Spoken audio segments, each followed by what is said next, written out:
Hello everyone and welcome back to another tutorial where I'm going to show you how you can download and install the Sekiro Shadows Die Twice game on your PC. So let's get started right away.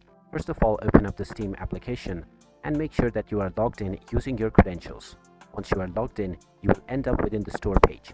Now from this page, just click on the search box and then type in Sekiro Shadows Die Twice game and start your search. Once you find the game, just click on it and this will then take you into the game's page. You can watch the trailer and also check the reviews, and then just scroll down and you will see the version of the game that you can purchase. Click on the Add to Cart button alongside it and then click on View My Card to proceed for payment. When you click on the Continue to Payment button, you can now choose your payment method that you wish to use from the drop-down menu.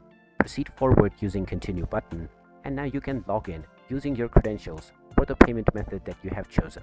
If you have chosen PayPal, for instance, just log into your PayPal account using your credentials, and after logging in, you can just finalize your transaction and the game can now be found within your library. And from the library page, you can just make a few clicks to install the game, and once it is done, you can launch it from your device right away. And there you have it. That is how easy it is to download and install the Sekiro Shadows Die Twice game on your PC. If you find this video helpful, don't forget to hit that like button and subscribe to our channel for more useful tips and tutorials in the future. Thanks for watching, and I'll see you again in the next one.